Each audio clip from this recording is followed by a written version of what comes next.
Visit OnTableTop.com and comment on all 3 days of the Flames of War Bootcamp to be in with a chance of winning one of 3 Flames of War bundles.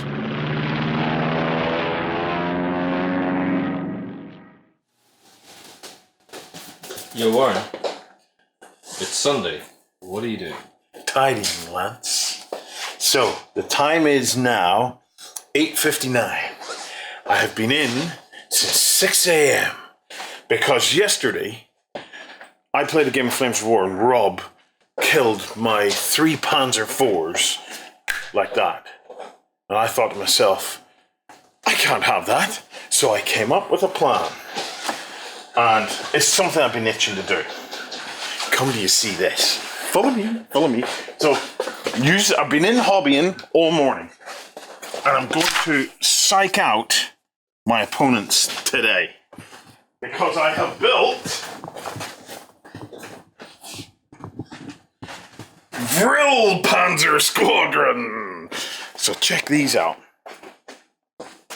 So I'm going to replace my 3 Panzer IVs with Nazi saucers. When in doubt, go back to the old tactic. So what happened was we have a community member, Jamie, who's been reached out to me and helped me design a prototype Nazi flying saucer. So this time I wanted to go for a traditional kind of Nazi flying saucer shape, okay? So what I've done is I've printed out some rough prototypes. After I got beaten yesterday, look, my tanks are still here dead, just exactly where they were killed yesterday. After they were killed yesterday, I still won, but that disturbed me. I went straight to print my prototypes.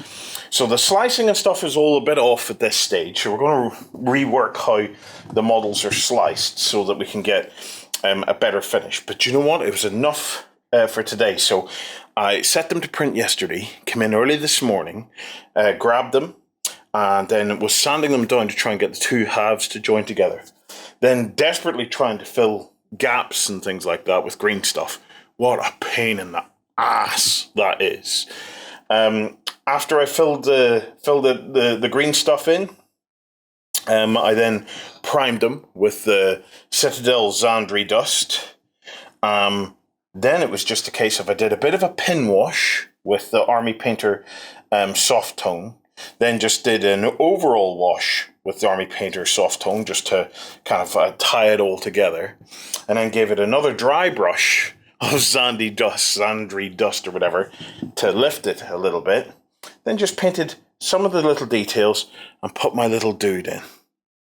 And I have had a blast, and I'm looking forward to rocking these out this morning for Flames of War D-Day Bootcamp Sunday. It's the last day, and I think it's time to break out the Vril and the Nightwolf. He's getting closer.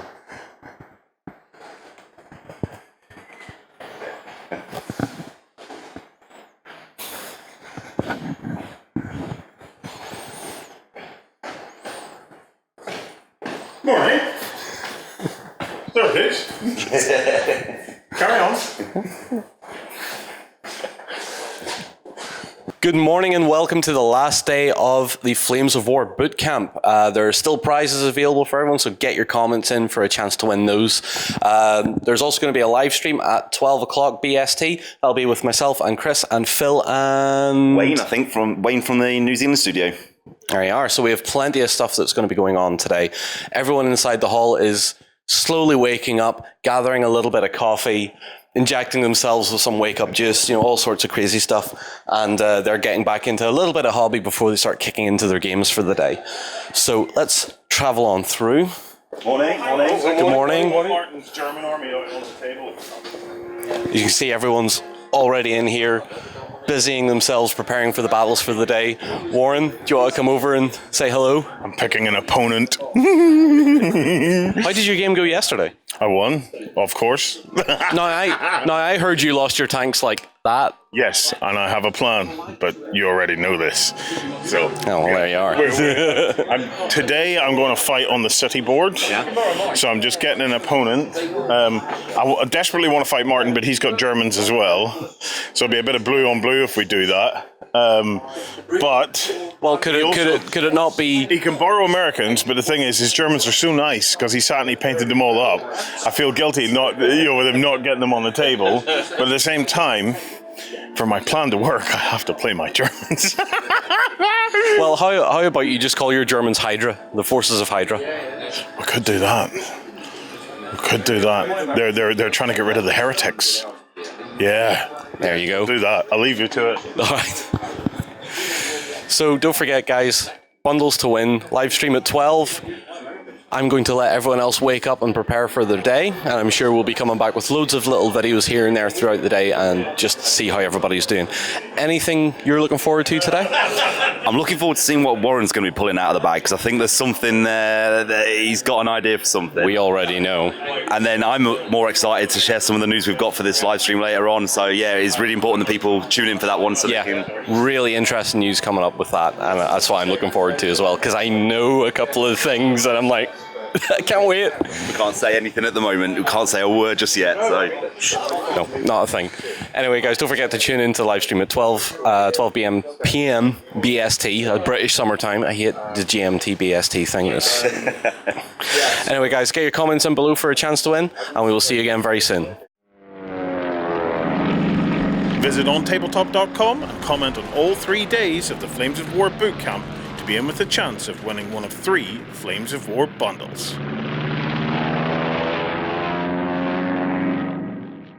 Hello everybody, I am joined by John Matthews from Battlefront to have a chat about some of the new books. John, welcome to the show. Yeah, I'm pleased to be here. Thank you very, very much. Pleasure to have you over. You made a hell of a trip to get to us, so big appreciation there.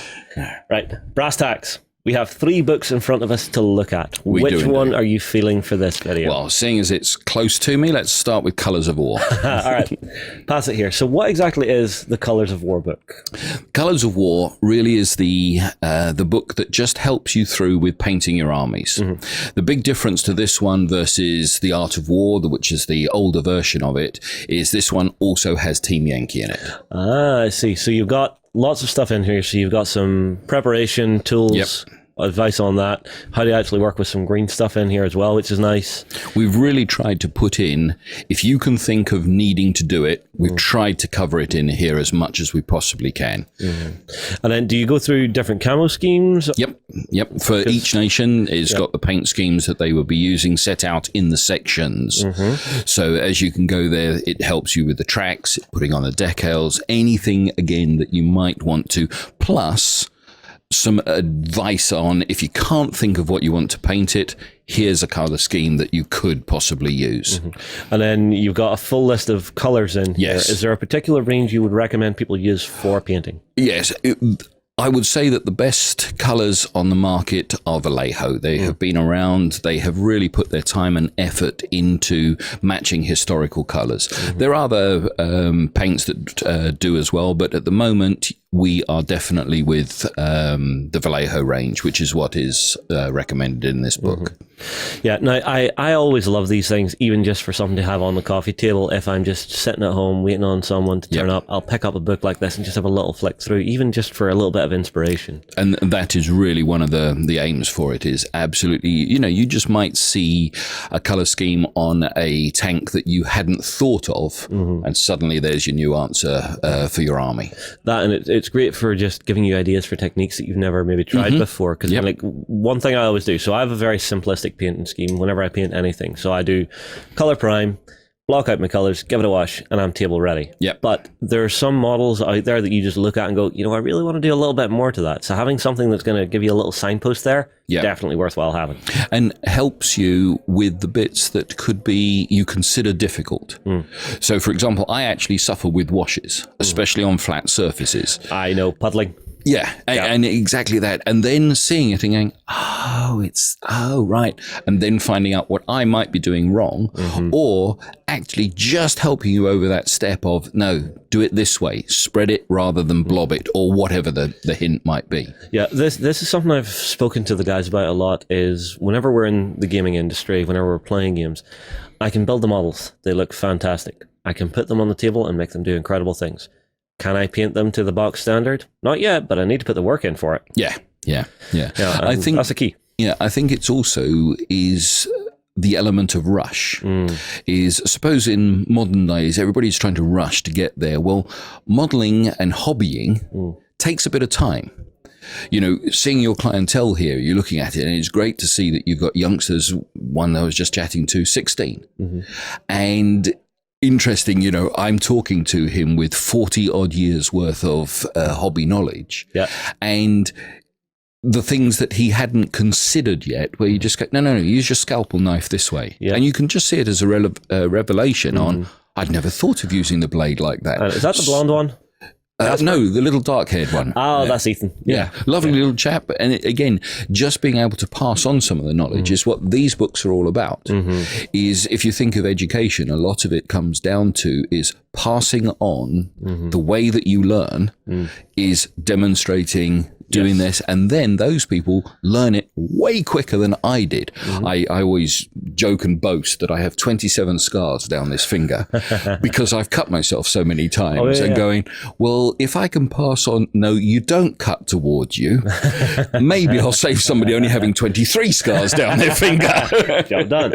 I get that myself, because the young fellas that we have in here in the local club, whenever they came in, they had never gamed before. They had never modeled before. I mean, like, one of them took a tank away, cut it off the sprue with kitchen scissors. Yeah. But why wouldn't you? Yeah, you just think, I need to get it off the sprue. And I mean, like, when he brought the tank to me, I looked at it and I cringed a little bit, because there were bits of gate everywhere. And I just said, like, just pass here, let me show you how you should be cleaning this as you go. And I whizzed around the tank very quickly and just took off all those extra little bits, smoothed out some areas, drop of green stuff here where, you know, the thing had pulled out and he got a hole in the tank. And it's getting them to that stage where they have those very basic skills. I mean, like, it's something I want to do at some point, is just run an event where it's just the basics. Yes. Here is the very core of what you should be doing. And that's useful for a refresher for veterans too. Absolutely. One of my pet peeves is the twisting of plastic sprues. And you have this bit, and of course it is some, then don't trim it again. And of course I am being very draconian here, going, maybe my OCD's kicking in or whatever it happens to be. But of course then when they do a delicate piece and they use the same method, and then they wonder why their machine gun snapped in half. And it's like, no, you should do that. I mean, one of the things to often teach is, well, you don't actually cut the part, you cut the sprue. Yes. Because that takes away the pressure when you put your clippers through. Of course, you're creating pressure on here. Yeah, and you're snap pushing in the it back middle. off itself. Yeah. So you take the two bits here, snip them off, and then when you go, the pressure will push the piece apart. Your machine gun's perfect. Yeah. But sometimes you need trial and error to learn that. It's one thing I notice you guys do a lot with your kits. You always double down on things that are delicate like that, like the machine guns. Yeah. And that's something I really love, because the number of times that I've seen folks just come in and go, okay, snip, damn it, I broke a fine piece, I now have to try and glue this together again. Having a spare for another shot, great idea. But you can't do it with all pieces. So something like otherwise you give them two kits. The Hind helicopter, for example, the rails for that are very delicate. And of course, it is one is if you cut at the ends so you can take the pressure away, they'll come out perfectly. Yeah. But you have to have learnt that or been taught it, sort of thing. Yeah. So this again is what we're trying to do with this book and helping there. But it does focus more on the painting than anything. Oh, you have all your markings. Yes.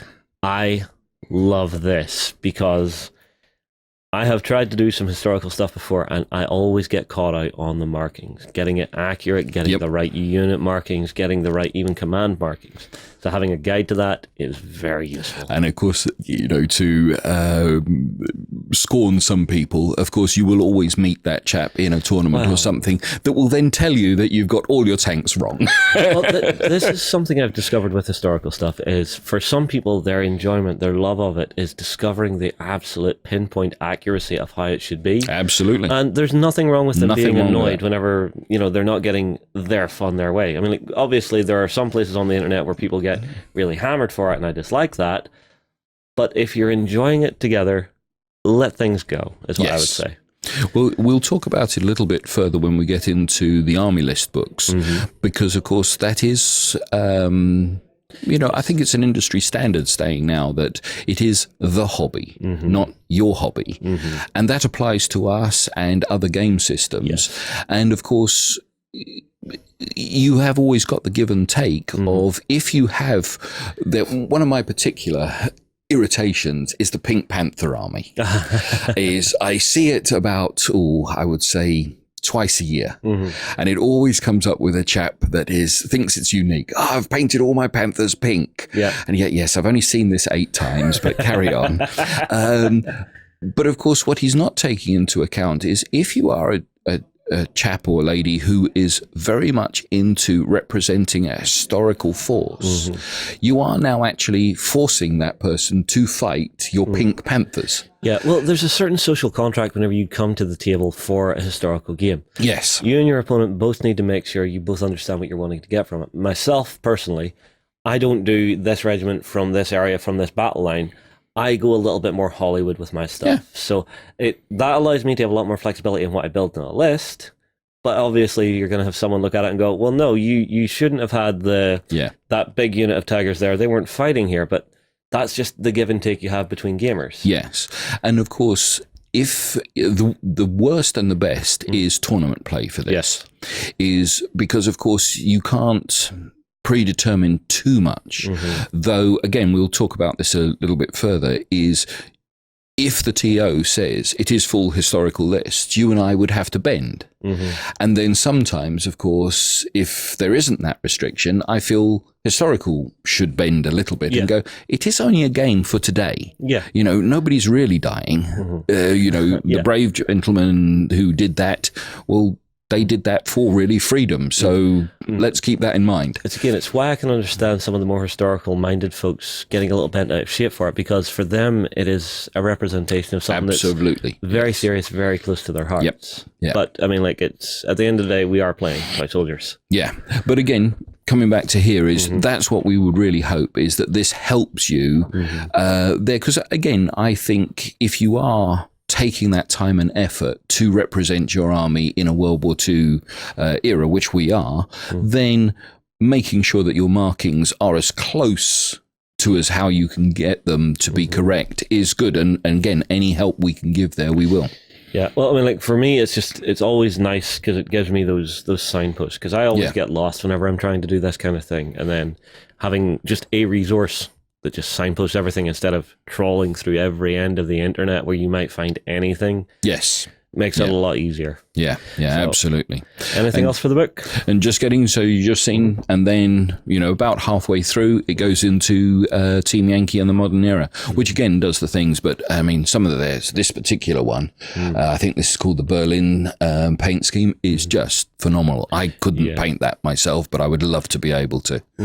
Well, again, this is something that John does a lot. He, a while ago, actually did a whole series on different methods for painting tanks. Oh, right. Yep. So I think we call it the Tank God series.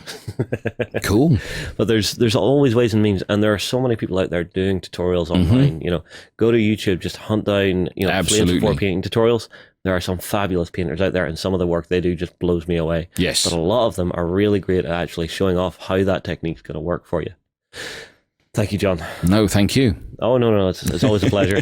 Everybody, that is Colours of War. So if this is the kind of book that you would like to have on your shelf for whenever you're painting your armies of Flames of War, drop it in the comments below. Myself and John will move on. We'll see you again soon. Visit OnTableTop.com and comment on all 3 days of the Flames of War bootcamp to be in with a chance of winning one of 3 Flames of War bundles.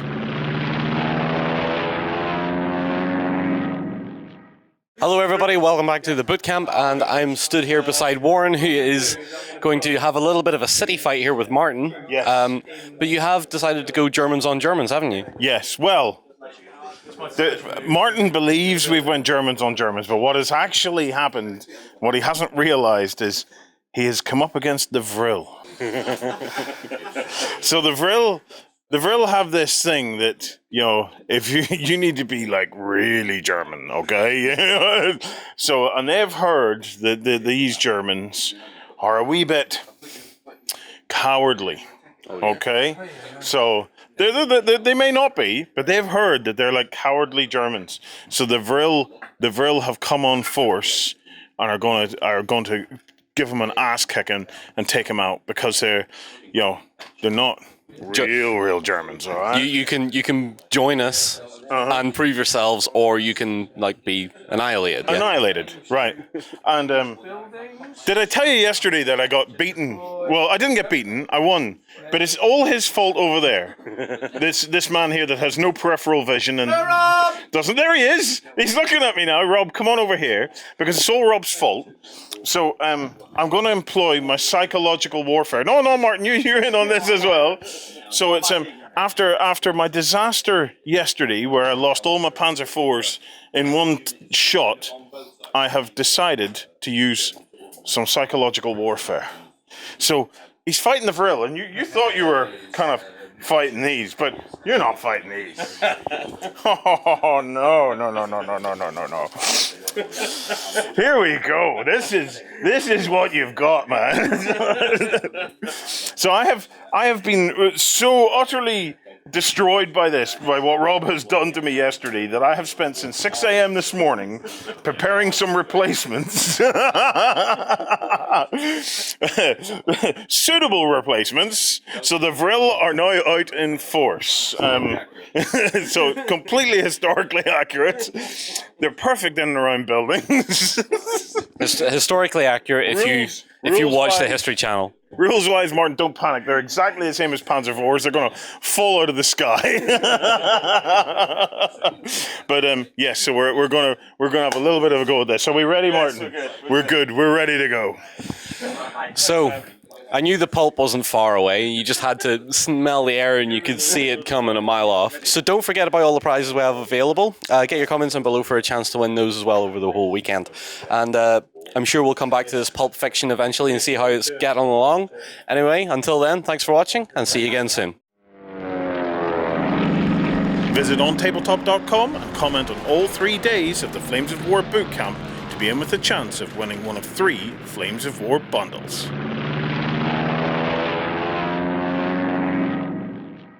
Hello everyone and welcome back to the bootcamp. I have jumped in with Martin and Warren again to see how they're getting on mid-game. Warren, how are the Vrils doing? We're learning a lot, aren't we? We're learning a lot. Yeah. We're learning mostly the mistakes we're making, and John has been magnificent here. He's given us a tactical awareness of the rules, and what I really appreciate is every single rule that has been explained to me this weekend by John and Chris and some of the others.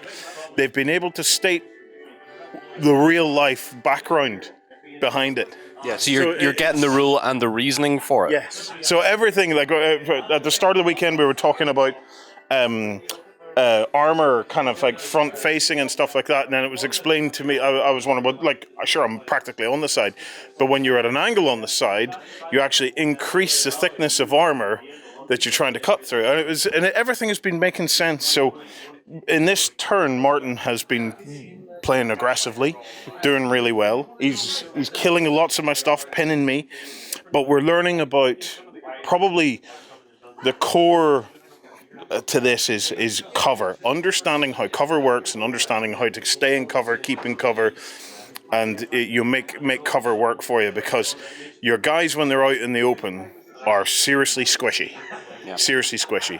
Like, cause, you take these 3 Panzer IVs here, they're rolling 4 dice each with machine guns. And I had some guys that I thought were in cover, but Martin outmaneuvered them and they weren't properly in cover.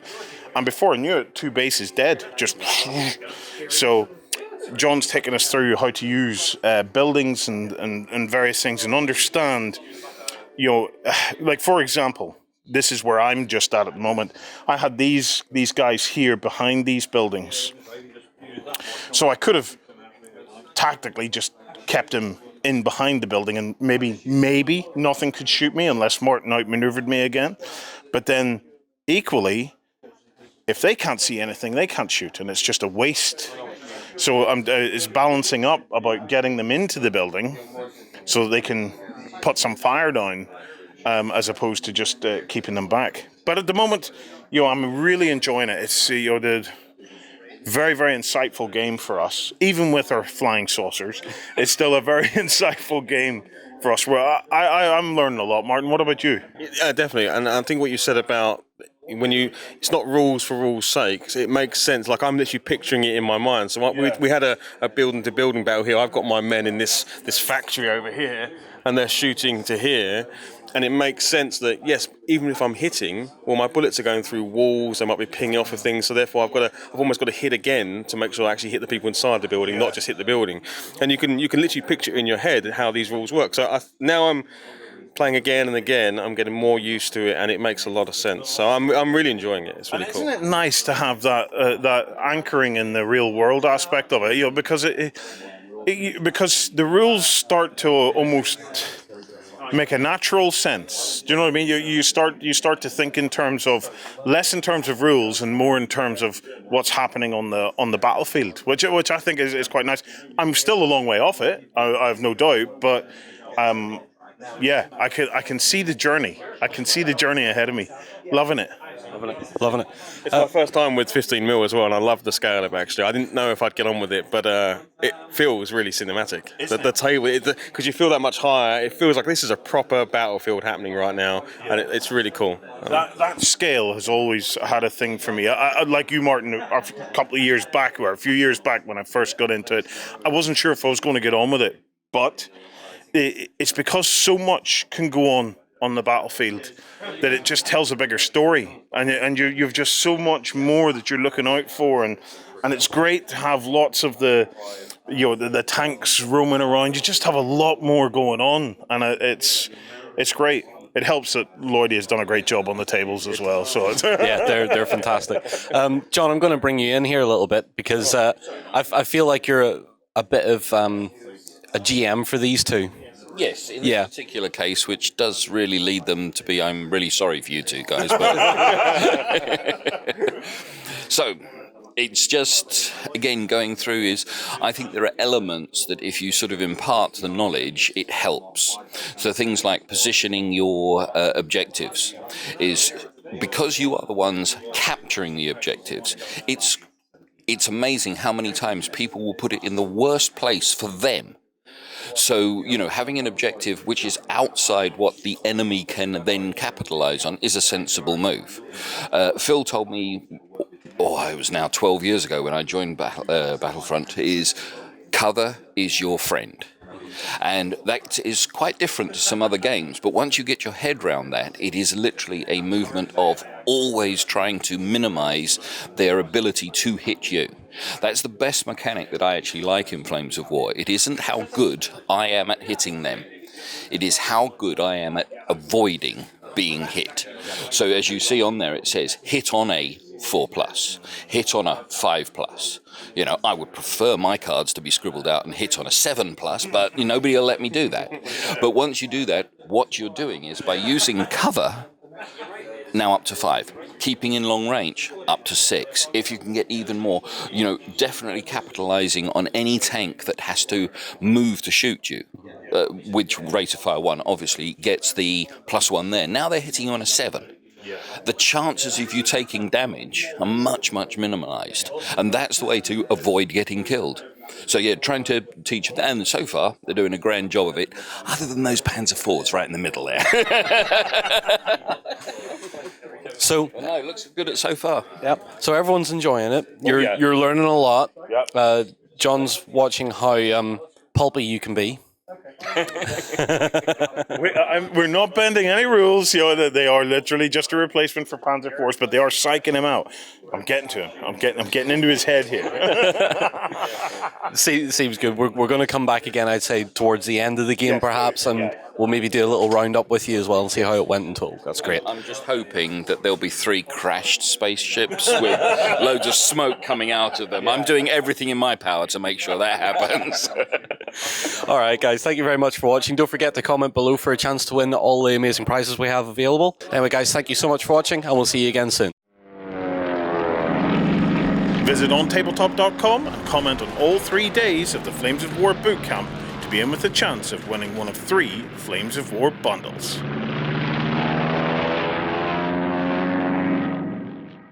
Hi folks, welcome to Sunday morning at the Flames of War Bootcamp, and we've decided to have a look at what people have been painting over the weekend.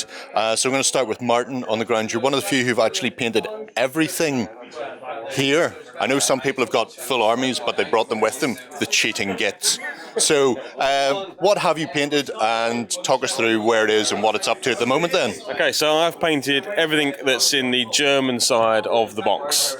So that's the 3 Panzer IVs, the 6 Panzergrenadier platoons, the HQ. So I've got, squads over here. Some are hiding in the houses because they want to shoot these guys over here.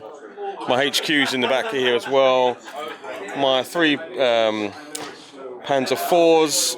We've got one here. Look at this lovely stick I'm using. It's amazing. One here. It's a great pointing stick, yeah, I do like it. It's just here. And I only have one surviving. I do notice that, the paint job hasn't helped the armour saves, mind you. No, it hasn't. I did kind of drive them up the street in clear view of everything. So we were very bold. But yeah, it's going really well. Warren's quite elusive to keep getting the game, so...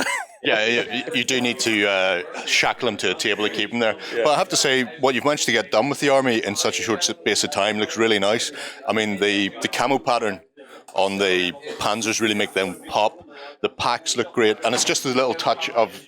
It's a fairly basic paint scheme, but just enough that at 15mm, when you're standing this far away, it looks spot on for an army. It's literally textured paint, some green, what was available in the store. So textured paint, some green tufts, and then I dry brush it a little bit with some green, so it wasn't quite as dark as it was. And then the uniforms are a dungeon grey. I've done a kobold skin for the bits of skin that are on them, and then washed it all with an anthrax. Never wash them with anthrax. You won't be able to ship them home then. Exactly. Well, yeah, Agrax hurts you. Yeah. Shades, and that's it. It's the first time I've painted 15mm. So it's easy, isn't it? It wasn't. Yeah. It's, from this, like if you bring them up close, you'll go, that's shocking. But from that distance, nobody's ever bring them up that close anyway. Right. Good luck with the rest of your game when you manage to find the elusive Warren, and we're going to go and find somebody else who's painted something else. All right, folks, we're back, and this time I found some Americans. And Wayne, you've painted these over the course of the weekend, and I have to say these are absolutely spanking. So talk us through what you've got here. Yep, so I've got a parachute company group here. I've got 3 76mm, 3 75mm, and an HQ. I have to say, I'm really impressed with the amount of what looks like detail on the actual infantry bases and the basing themselves. It really makes it pop out. Was it just texture paint or sand, or how did you go about doing that? Yep, so it was the wee stickers of grass, applied them first, and then used the texture paint, and then put a wash over the top of those, and then picked them out with some dry brushing. That was the bit that took the longest. That was the real daunting bit. When I seen these on the table yesterday for the first time, I thought, like a few of the other people, you'd brought them with you. But then I realised you hadn't. You'd done them all here. And I have to say, the amount of work that you've managed to get in such a short space of time to get them on the table and gaming is fantastic. Because in the same amount of time, I just about got my Americans built. And that's it. They haven't even had a lick of spray over them. So well done. I'm really impressed with them. Yep, I was really hoping to do both armies this weekend, but realised on Friday night, unrealistic. Aim for one and get it done rather than piecemeal the others. So when you get home, you're going to be adding to this? Oh yeah, I've already got some stuff ready bought. Yeah, not painted, but now I've worked out the colour scheme, so I'll get stuck into them. Well, good luck with the Yanks and enjoy Flames of War, and I'm going to go off and see who else has got something with some licks of paint on it. Okay folks, I'm back with Bob, and Bob has been doing some sterling work on armour, and you've actually done a mix of German and Americans. So what have you got? I've got all my 36mm Shermans painted. I've got all my 75mm Shermans painted. The 3 Panzer IVs that came with the original set, and I bought a couple of extras that I found in a box, and I thought, why not? And I've got my Jagdpanther and a Panther. who did sterling work in the game last night. I imagine he would with that front armour. I really like the Germans having a consistent camouflage pattern across the board there. What colours did you use for that? All I did was I got the sand colour, which is Zandri sand from Games Workshop, base colour, spray the base colour, and I washed them with a dark wash, and then when that had dried, dry brushed them just to get the stains off, and then re-stained it with the original that wash in blobs, so that it actually picks the detail out without having to do any more work re-detailing, and then just dry brushed over the end just to tone it down a bit. Was the green and brown camo pattern, is it a wash, ink or paint itself? Washes. One's a Games Workshop wash and one's an Army Painter green. Because it looks very effective. It's got that sort of semi-translucent. It doesn't look like a solid colour. It's got the fade on it, which is quite nice. And I assume relatively quick to do then as well. Very quick. I did it in about an hour yesterday afternoon. Now, what you may not be able to see from there, and I know there are pictures somewhere already on the site, is that you've named all of the Yanks. Yes. Where did you get the names from? All but 2 were named after Deep Purple tracks. So a bit of classic rock there as well. That Sherman over there is named after an Eagles track. And I think one, when we find it, that's named after the Lee tank that was in the film Sahara with Humphrey Bogart. Lulu Bell. Yeah. The one that fought the whole way through the battle and then drove off at the end, leaving with a whole pod of captured Germans. And I thought, perhaps it's a lucky charm. So, well, I have to say they look fantastic. I love the touch of actually naming the tanks like the Americans did. I was looking through a book yesterday where it was showing some of the things that some of the British put on the back of their tanks, including the 8th Army, where they would have Arabic abusive slogans that they'd picked up from the desert. So it's nice to see that little historical touch thrown in there. I'd say it's a great job. You're going to go and do the infantry when you get home then? Yep. Well, that'll give me nearly a full company of American paras and at least another 2 companies of 2 platoons of Germans, which will give me one nice little force for the average 4-week game that we play at our club. Well, it looks fantastic. All the best with it, and we're going to move on here. If you want to win some prizes, if you comment below, let us know what you think of the paint jobs, what sort of paint jobs you'd be going for. Would you go for the early war paras, or would you go for the later green uniforms? Likewise, camouflage, there's a whole slew of them for the Germans. What are your favourites out there? Visit OnTableTop.com and comment on all 3 days of the Flames of War bootcamp to be in with a chance of winning one of 3 Flames of War bundles. Hi everybody, I'm back with Chris from Battlefront, and today we're having a look at the Soviet starter force for Flames of War 4th. So Chris, this is not one that's in the 2-player starter set. It's not, but I think you're really excited about this one. Yeah, I got that just then. It's one of those things. The Russian forces have always appealed to me. I love the look of the T-34s, the KVs, and the Katyushas are just crazy biscuits. Let's put some rockets on the back of a truck. Yeah! Yeah, how could this possibly go wrong? Absolutely, but it worked. That's the thing. Yeah, I know. But some of the stories you hear about the Russians during World War II, the fact that when the Germans were attacking them, they not only decided to move their factories back from the front lines, while they were doing it, they were able to increase production. And it was like, what? No, how? That goes against common physics. No. Yeah. And then the T-34-85 has one of the most gorgeous little pieces of engineering. Yeah. So I was watching inside the tank with the chieftain from World of Tanks. Yep. And he was having a bit of a mooch about one. And he gets in and he looks at the turret ring. And you know the way you have the manual and the automatic traversal of tanks? And it's normally 2 separate systems. This one, you have your crank wheel to actually manually turn your turret. Yeah. If you want to go for powered, you just flip that handle up in and turn it left or right. And it goes to powered traverse. Yeah. It is, for imagining Soviet stuff being so rough and ready, yeah, just that one little piece of ergonomic design just made me go, oh my God. There is one little Russian designer sitting there going, I did that. That was I. Yes, but let's dive in here. So this one is tank heaven. It is pure tanks. Yep. This is the Treadhead's dream. So inside here, we've got 4 Su-85s, 6 T-34s, 3 KVs, which I'm guessing have slightly different variants. Yep, so there's 3 KVs all on the same sprue, which we'll see in a minute, and you've got the different types. You've got the KV-8, the KV-1S, and the KV-1 itself in there. And we've got 5 T70s, which are just super cute, and we get 4 Katyushas. Oh my god, open it. Absolutely. Stop keeping me in. So unlike the other sets we're going to be looking at, the Americans and Germans, this is for Soviet players who probably aren't going to be getting anything in the near future for D-Day, but it does allow them to come in on version 4 Flames of War. Yeah. There's so much in this box. Hang on. Wow. No, it's still not everything. There we go. Now that's everything for you. Happy bunny. So we get our Soviet Start Here booklet, which again is going to show you what you're building, how you're building it, give you the different variants that you can build from the stuff. Yep. You then got your new army page here, which is going to give you a little bit of a guide to what you're doing. And then you got your what's next, which is, again, that nice step you guys do to sort of guide people beyond the box. Yes, absolutely.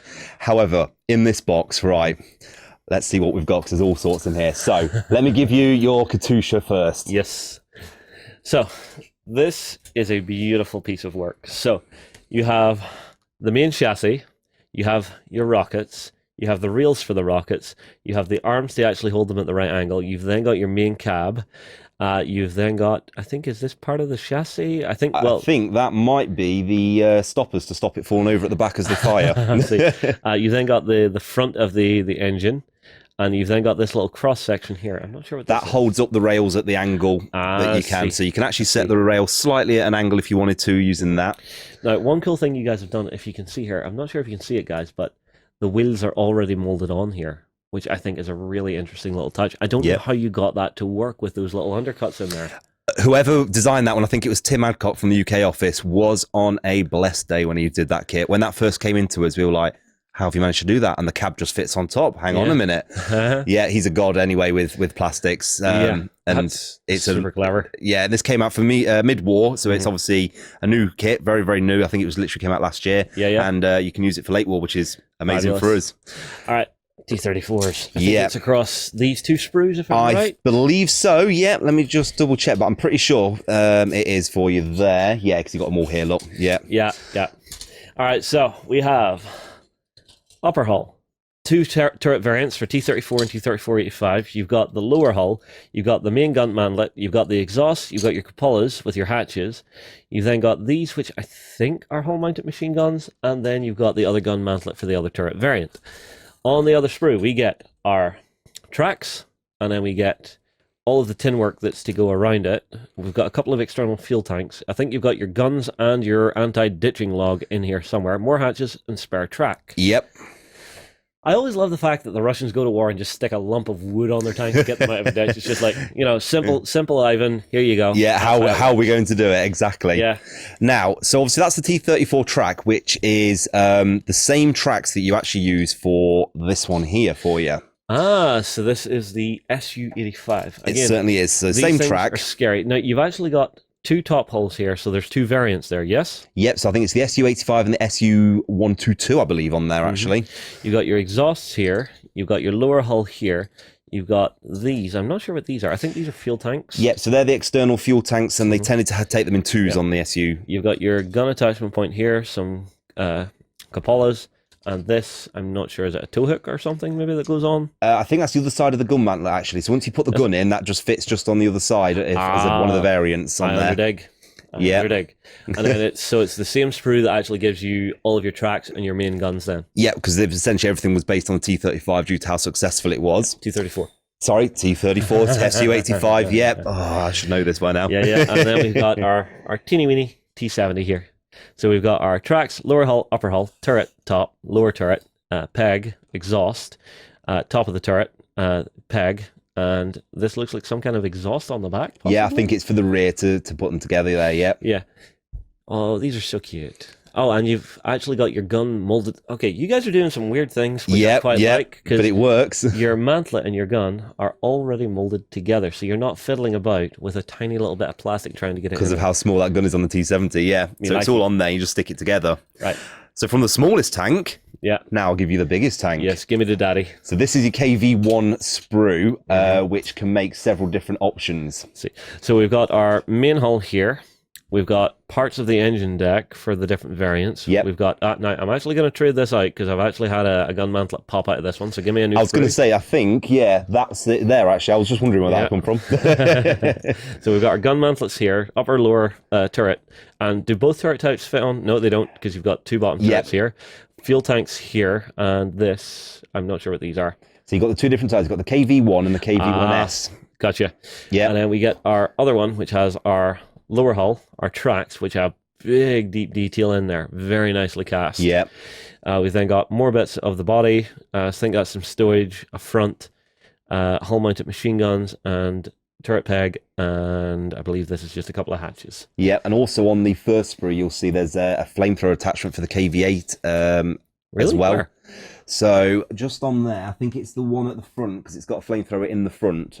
Just here, look, where you're looking at the machine guns at the front. So one of those is a so one of these is a flamethrower. Flamethrower option for that, and then obviously you've got the KV-8 with a slightly different gun as well on there as well. So it's basically 3 tanks from that one sprue. That's incredible. So again, if you're a more veteran player and you just want to build your own list from this, go nuts. You've got options in there to do it. Yeah, from a starting point of view, you've got your book that shows you what the recommended options are for the points on the army, and then obviously you've got the core player bits in there as well. But as a veteran player, you can just pick this up and go, and it's tank heaven. You've got all your decals, your card, your main rulebook, and your core rules. Yep, the quick start guide to get you into it. Yeah, I do like the way you guys are designing these, that it's not just for the brand new player. The veteran could come in there and actually build a new style of army from this box. There's some flexibility engineered in here, which is going to really help them along. Yeah, absolutely. It's almost a longevity to it as well, so it doesn't just price people out the market that think, oh, I've already got that tank. Yeah. You've now got other options on that one sprue. Yeah, that, and if it's the jumping off point, it's perfect because you get so much in there to actually just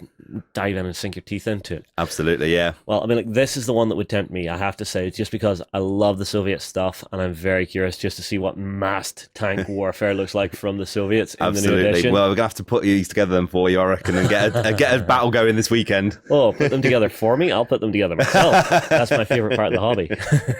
All right, everybody, tell you what, drop your comments down below. Tell us, what do you think of the Soviet starter force? What would you add to this starter force? Myself and Chris will move on. We'll see you again very soon. Visit OnTableTop.com and comment on all 3 days of the Flames of War bootcamp to be in with a chance of winning one of 3 Flames of War bundles.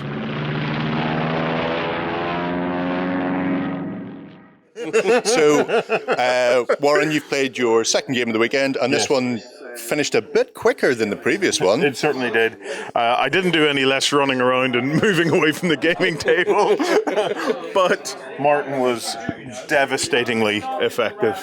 His ability, whenever he clued in to the ability to move through the buildings and jump from building to building like little group of Tarzans, swinging from tree to tree as they float down the mighty rivers. No, he was brilliantly effective. My Panzer saucers stood no chance against his Panzer Schrecks, Panzer Faust, and them flipping his Panzer IVs. And then he got a full group of machine gunners, like a full 6-man group of machine gunners in, and put 12 shots on one small HQ unit.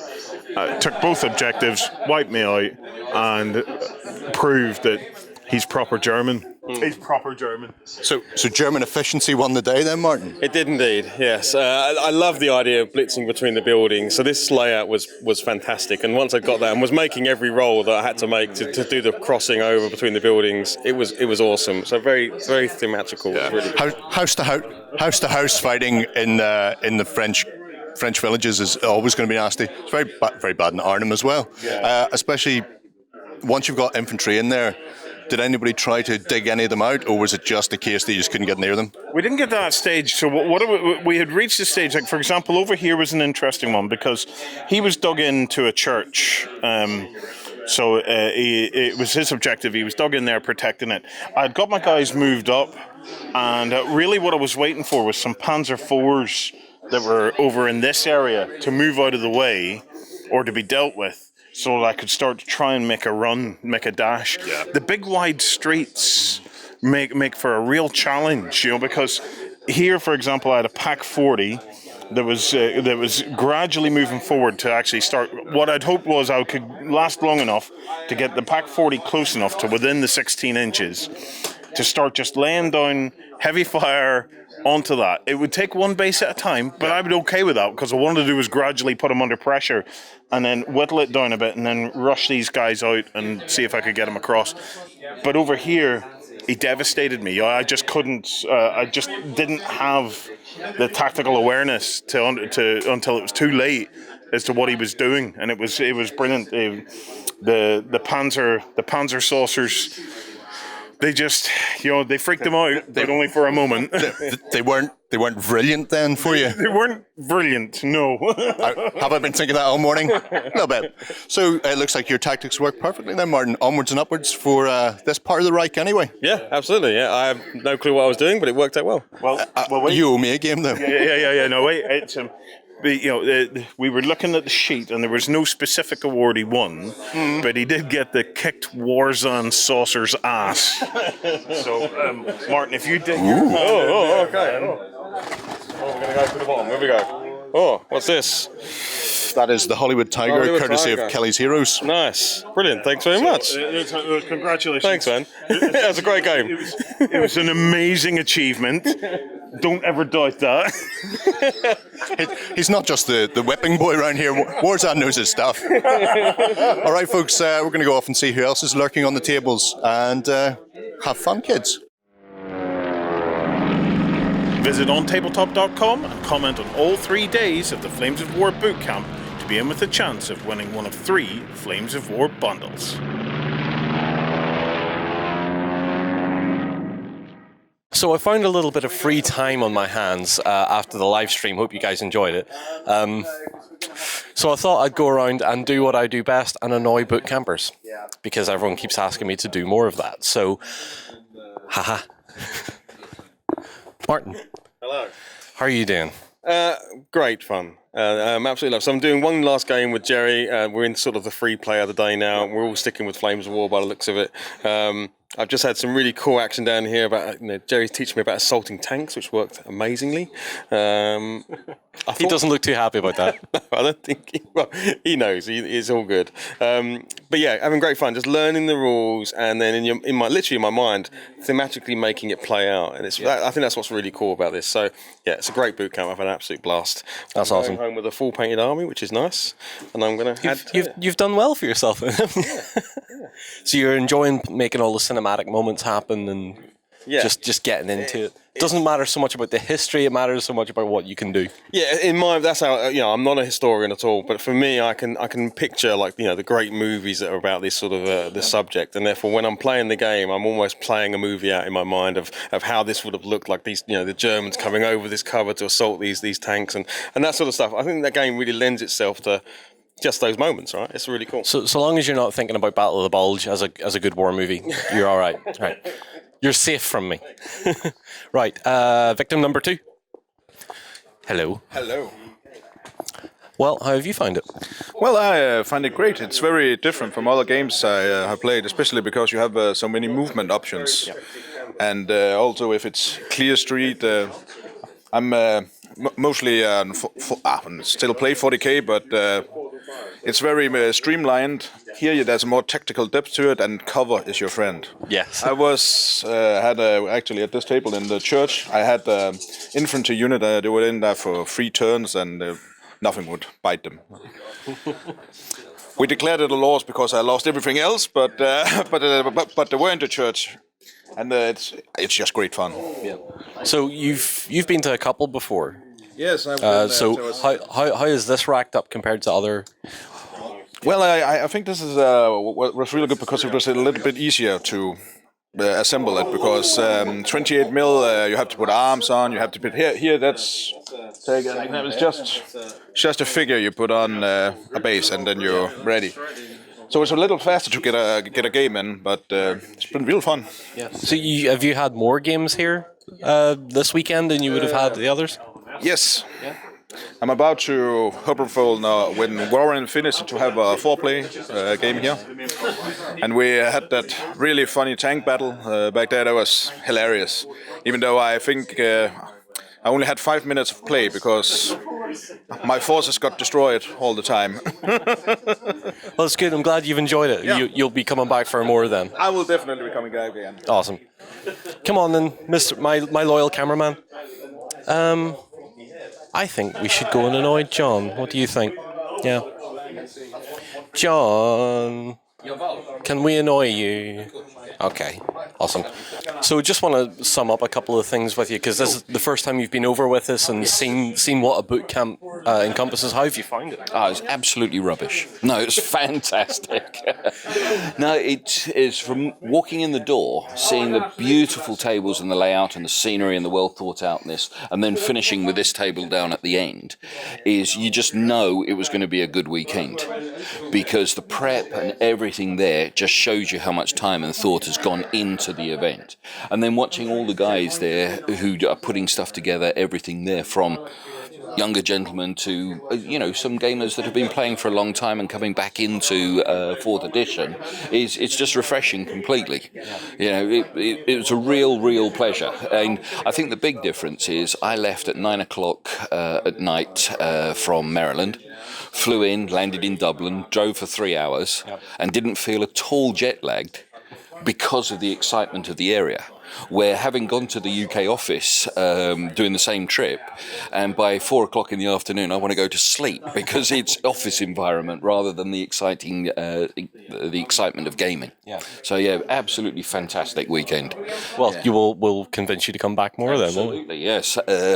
I actually moved from America to Britain next week, so I'm going to be living there for a short period of time. But one of the highlights actually for me is, this is just a hop, skip and a jump for me now, coming back over. So yes, I'm afraid I will come over and annoy you way more than you want me to. Well, it's been a pleasure having you here. It's been great. Thank you very much. Thank you. So guys, don't forget about the live blog. It's still going on. There's still stuff happening. There's still chances for you to comment below and win one of the big bundles that we have available. So make sure you do that before the end of the day. And as always, guys, thank you so much for watching. I've been reading all your comments. They've been absolutely great. Thank you for all your support, and I will see you again very soon. Visit OnTableTop.com and comment on all 3 days of the Flames of War Bootcamp to be in with a chance of winning one of 3 Flames of War bundles.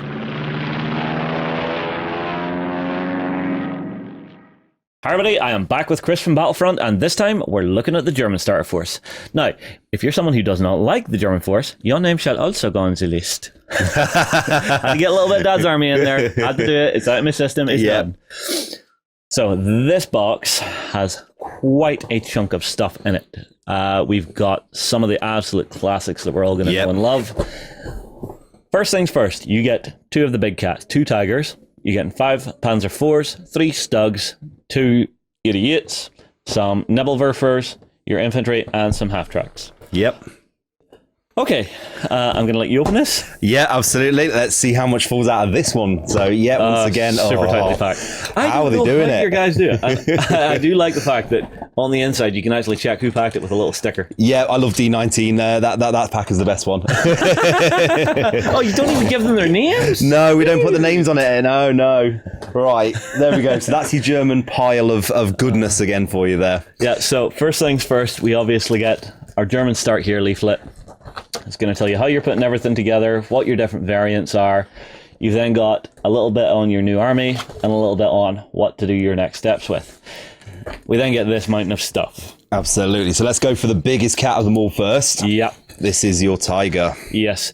Now, the Tiger is one of the most fearsome reputationed vehicles of World War II. Yep. It was nigh on unkillable with most vehicles, unless you took it from behind.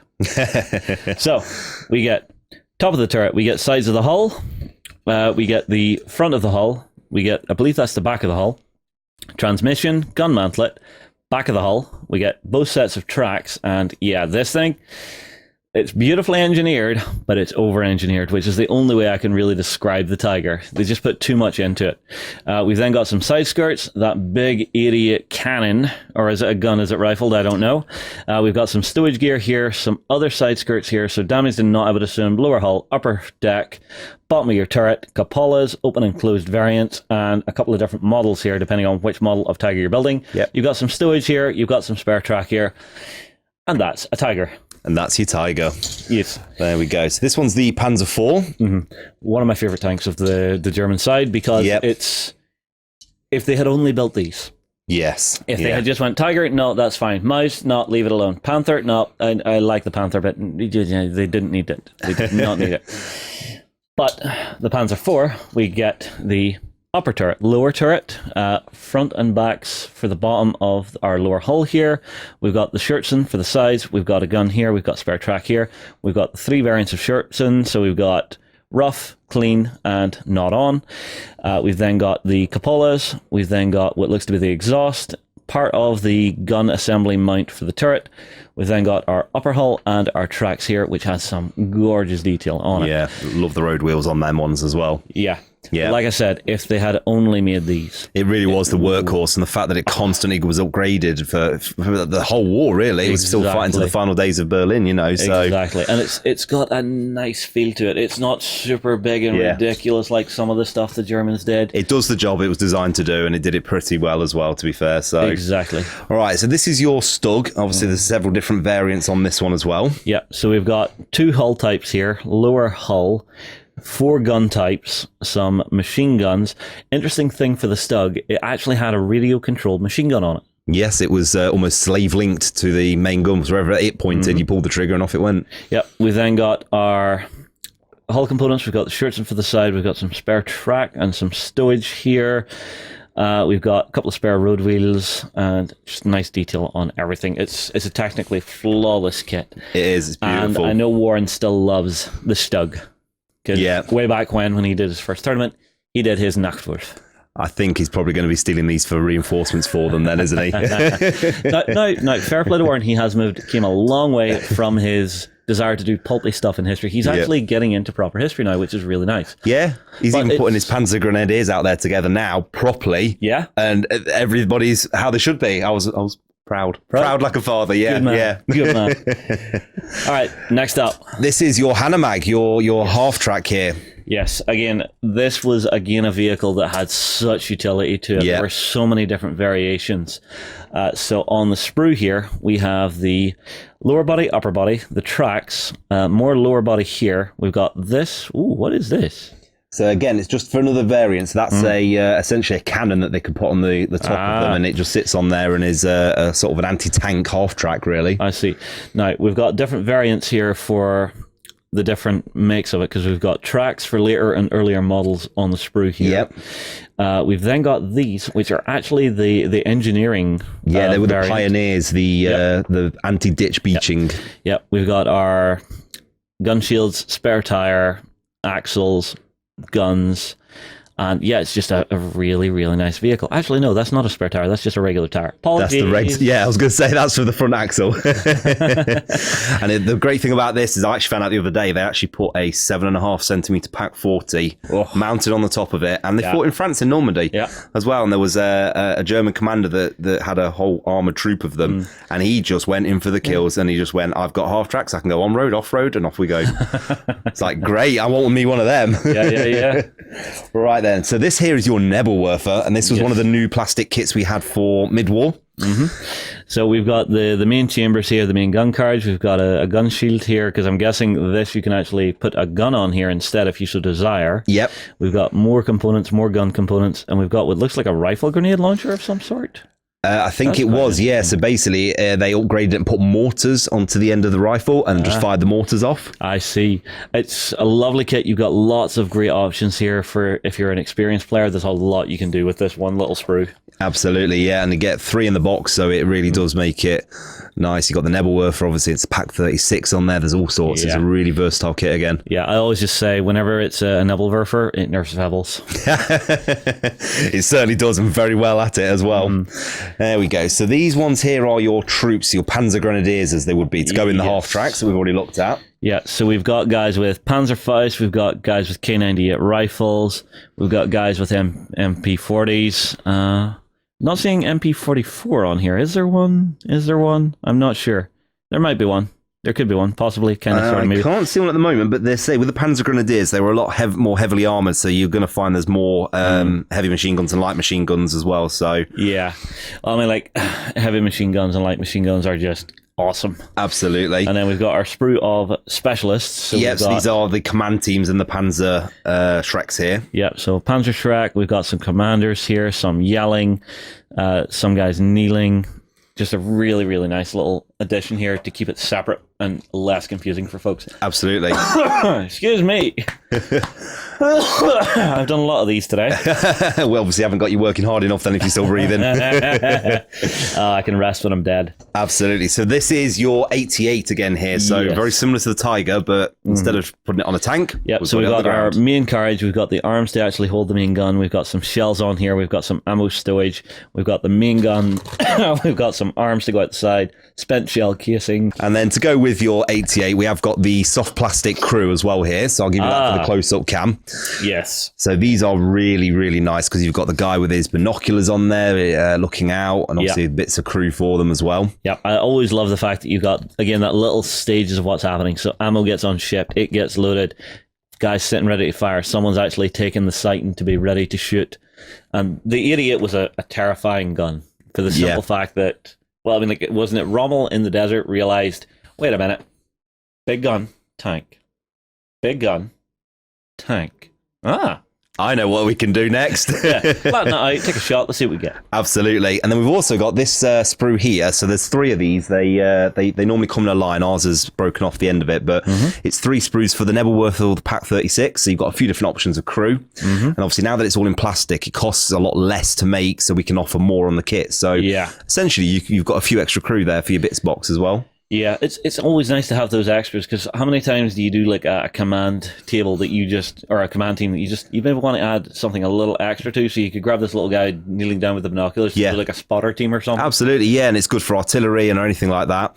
You've also got your German commanders there, so these are for your tanks, your commanders that sit in the cupola. Yeah, and again, it's just a really handy way to mark out which of your tanks has the commander for that platoon in there, because it is important in game terms. Yep, absolutely. And then the final upgrade kit is for your half tracks. This is the half track crew. You've got a couple of guys, as you can see, sitting down there. You've also got the commander who's sort of standing in the turret, and a machine gunner for the front. So he's sort of leaning over the front, or you can even have him at the back as well. But we've got on the sprue the hanging machine gun, so to speak, on there for you. Yeah.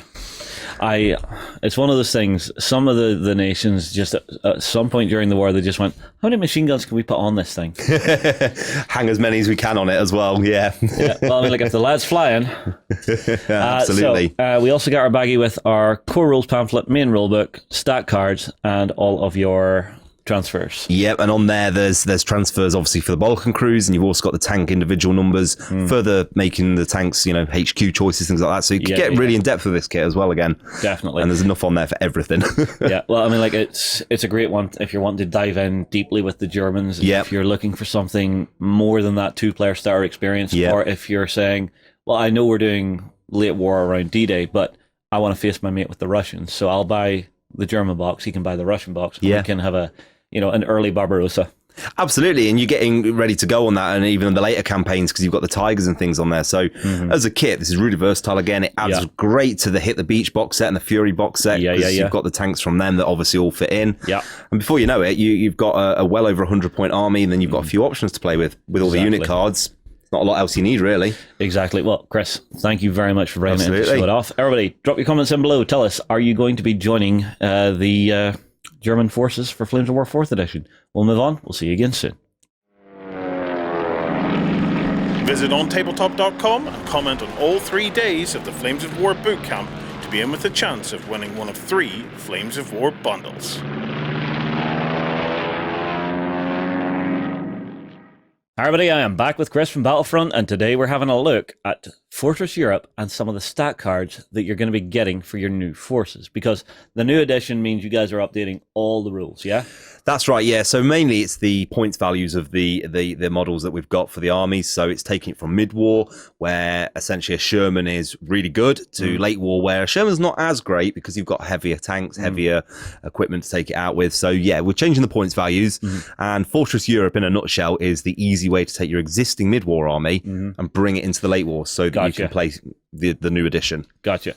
All right, well, the book itself is very nice. You guys always do gorgeous artwork, and then just very quickly I'll flick open a couple of pages.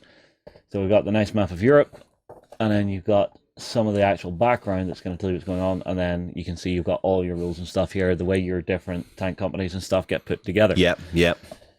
We'll save that for another video. I'm not giving all my secrets away right now. What I really want to focus on is these card packs. Yes, absolutely. So basically what you've got, these unit cards are all the formations and the data cards out of Fortress Europe book. So what this is designed for is if you've got your book, you'd have to keep flicking through it. Yep. You can have them out on the table. And although the majority of these cards will be available in their own respective books when they're released for the D-Day Americans, D-Day Germans, this is for this book and is ready to go. So none of these cards are actually available in the sets, the box sets. Yeah. But what you're looking for example, for the Germans, it's got in there the Panzer IVs, allows you to have a look at the different formations. Yeah. And it's got every single card that's in there as well in one product. Yeah. And like you said, it's every card you need that's just going to help them along. Yeah. Now, should I open one? Should I? What do you think, everybody? Give it a go. Let's see what's inside. All right, let's see if I can do this without too much fumbling. Well, it's more the fact that I don't want to destroy the box. Yeah, but if that means you can keep it, surely. If you break it, you bought it, right? Let's give each one a go here. Oh, those are super tightly packed. But I got the Soviets open. Yeah, that's the ones you want as well. I like the look of the Soviets. So So it's obviously quite key to bear in mind with the unit cards as well. For anybody that's got an existing army, whether that's from version 3 late war or that mid-war army from version 4, they can easily port it over. They can bring it across straight away. You've got all your stats on here from armor values, of course, that we're using now for version 4 on the unit cards. Motivation values, the lot. I'm going to apologize. Keep going at it. See, what we try to do is make it as hard as possible for you to get in, so when you actually get to it, all that goodness spills out. That sense of accomplishment. Absolutely. I opened a thingy. Oh my word, you will not open. Why will you not open? Have you not got a knife or anything here in the whole of the Beast of War studio? I don't really trust my other presenters all that much. That's a very good point. Yeah, we'll slip and take it off. Okay, so some of the key things that we have here with the Soviet one in particular. So we have your different companies. Yep. And these are actually nice because they actually fold out. So it's a double-sized card that tells you what you're allowed to take. And then on the opposite side, you've got some of the extra information for movement orders and stuff. Yep. Then we start delving in. So KB1s, KB1S, Churchills. Oh yeah, I forgot the Russians had Churchills. They certainly did, as the Lend-Lease. And what you'll find is, although it looks like there's duplicates of the cards, there are HQ choices in there as well as the normal troop platoon sizes. Yeah. And it's again for all the different formations, the companies, and the idea is that you've got every single card that you would possibly need. And it's just an all-in-one product that is at a low price point, and you've got everything. So obviously the Soviets do have a lot more cards than, say, the Americans, but at that stage of the war, when we're just going into late war, the Americans haven't got as many units to draw on still. They're still in the coming out of just of Africa. We've just gone up to Italy, everything we've got's working with. The Soviets keep bringing new equipment out. You got your T-34s, T-35, 485s, etc. See, this is something I've had long conversations with John about. Is militaries are very slow to innovate because there is a risk to the actual operations, the actual chance to win the war. So actually bringing out new stuff is very risky for a lot of them, which is why you'll find a lot of the armies are very focused on what they're developing. And they will only maybe upgrade what they already have. Look at modern day tanks. So Challenger 2, M1 Abrams. They have had many life extension programs so that they don't have to change what works. Yes, absolutely. Whereas the Soviets in World War II, they were just like, nah, let's try everything. Everything that's going to work, absolutely. And you got to think the other nations are in the intervening years of the middle of the war, so not sort of 1941 to 43. They've gone to husband resources because, there's not as much. America's still getting into the war effort. By 1944, and this is after Fortress Europe, when we hit the D-Day books, that's when the new equipment starts coming in. You get everything. You get from paratroopers coming in, because it's not just obviously tanks. You've got new skillet arms of paratroopers, without giving too much information away, you've got some units that are absolutely hard as nails because they've had the time to train, get experience, and then they come in abundance. Fallschirmjäger, for example, for the Germans, they've had their experience in Crete. By the time they're around Carentan, facing off against the 101st, it's just like, wow, these guys are really, really good, and it becomes a really hard enemy. And I love the way that with the Fortress Europe happening, it's giving people a nice wedge point for the actual history. A lot of people, whenever they decide to get into a historical war game, they're overwhelmed. They're just like, where do I start? Where? But having books like this rolling out, it's really good for folks because they can go, okay, this is the current book. This is what all of my mates are going to be playing and researching and stuff like that. Yeah, if you want to go into other eras, different parts of the war, you can. But there's a nice signpost there for the beginner. Absolutely. And when it comes to what we're doing at Battlefront with the Flames of War journey, especially for late war, we're starting small. I say small. Normandy, we've really gone huge at this. But we're starting small so that then the next stage isn't an overwhelming, like you say. So we'll go to Market Garden. By a couple of years down the line, we hit Bagration. Then it becomes Berlin. And then who knows what happens a few years down the line. But what we're doing is we're doing it in steps that keep it manageable for people so that they're not overwhelmed, because there's nothing worse. But it's a journey, we want you to come on as guys that we know, the audience out there to come with us, and this is just the first step, this Fortress Europe book and the cards. But I mean, like, if you're the person out there whose mates have always banged on about, World War II wargaming in 15 mil, this is your time. This is when you want to dive in with your mates, because you're all now at the reset, the restart, and you're all on a level footing to actually get in and start doing some stuff, because you're all going to be learning at the same pace, new rules and things, the new system's going to be there. So it's not that you're going to jump in and face a player who's been playing this exact rule set for however many years the last one existed for. And it's a nice learning experience and a nice, what I call, it's the miniatures arms race. I always talk about. Because whenever we've looked at the starter sets, when you pick up that starter set, you build it, you play it for a while, and all of a sudden your mate picks up a new unit. And he slots it into that 100-point force.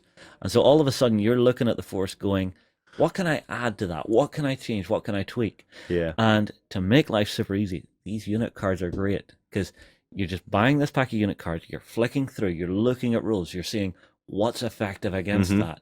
And then you can make informed choices whenever you're doing your next purchase. Absolutely.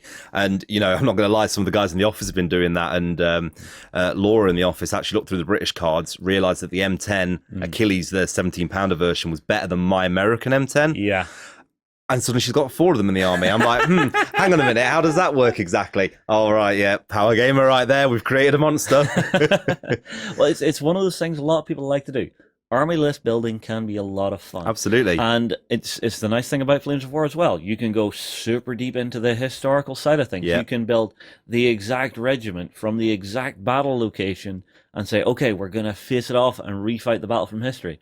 Or if you are that gamer who just loves finding the cheese, all of the wonderful, wonderful meta that this game can give you, it's there for you, and the option is there for both style of player. It's something I've discussed with Warren a lot. He says some of the games he's had of Flames of War, whenever he's been to tournaments and things, they are just such nice folks there as well. Yes, they're going to kick your ass because they've got a great list and they've been working on it, but they're really helpful and really welcoming. So again, if you're a new player, I would say don't be scared to actually go to a local tournament, because the community that is built up around this game are fabulous. Absolutely. And I think that's something we're going to talk about in future videos, about how we're looking at doing campaigns and things as a company, and with you guys as a big partnership coming up, obviously, for Hobby League and the global campaign. So secrets. Now is the perfect time to jump in, learn the game as a starter set, and go from there. And this is your perfect in, really, Fortress Europe. Exactly. Well, Chris, thanks for bringing them in. No problem. Thank you very much. It was a pleasure, sir.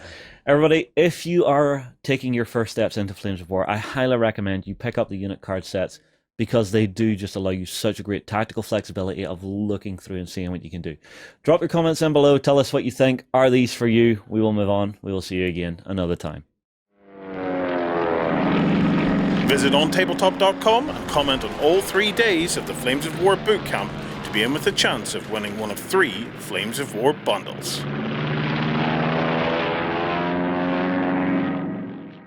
So that brings us to an end of the Flames of War D-Day bootcamp. Thank you for everybody that has tuned in. Remember, we do have a bunch of prizes and everything. A massive thank you, obviously, to all of our boot campers. We're now going to move into open gaming. I suspect there'll still be a few more games of Flames of War to be played. I imagine there'll be 1 or 2, yeah. It's actually, people have been breaking out bigger and bigger armies. So, yeah, they're really starting to get into it. Yeah, it's the game has just... even I have found a box of more Germans. Happy. I'm Really? Surprised me. starting my 12,000 point journey, Jerry. I'm Good gonna man. catch up. I'm gonna catch up. Find a box that contains Nebelwerfers. You won't be disappointed. I do have Neville Werfers, there you go, so yeah. I'm looking forward to that. A massive thanks to the guys from Battlefront who turned up, and obviously the guys in Battlefront New Zealand who joined in our live stream.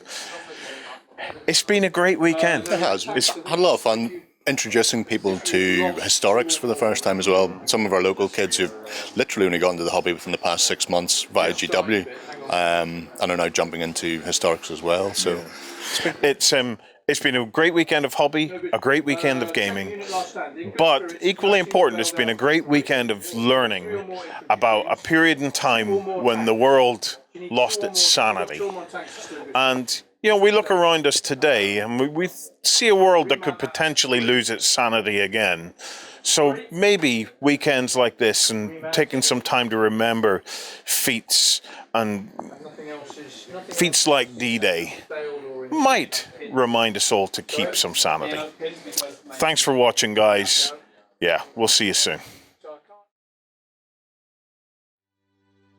In the cold grey light of the 6th of June, in the year of 44,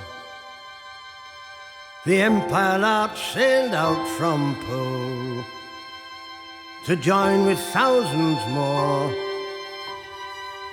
The largest fleet the world had seen, we sailed in close array, and we set our course for Normandy at the dawning of the day. There was not one man in all our crew but knew what lay in store, for we had waited for that day through 5 long years of war. We knew that many would not return, but all our hearts were true, for we were bound for Normandy, where we had a job to do. Now the Empire Lark was a deep-sea tug with a crew of 33, and I was just the galley boy on my first trip to sea. I little thought when I left home of the dreadful sights I'd see, but I came to manhood on the day that I first saw Normandy. At Arromanches, off the beach of gold, 'neath the rocket's deadly glare, we towed our block ships into place, and we built a harbour there. Mid shot and shell we built it well, as history does agree, while brave men died in the swirling tide on the shores of Normandy. For every hero's name that's known, 1,000 died as well. On stakes and wires their bodies hung, rocked in the ocean swell. And many a mother wept that day for the sons they loved so well. Men who cracked a joke and cadged a smoke as they stormed the gates of hell. As the years pass by, I can still recall the men I saw that day, who died upon that blood-soaked sand where now sweet children play. And those of you who were unborn, who've lived in liberty, remember those who made it so on the shores of Normandy.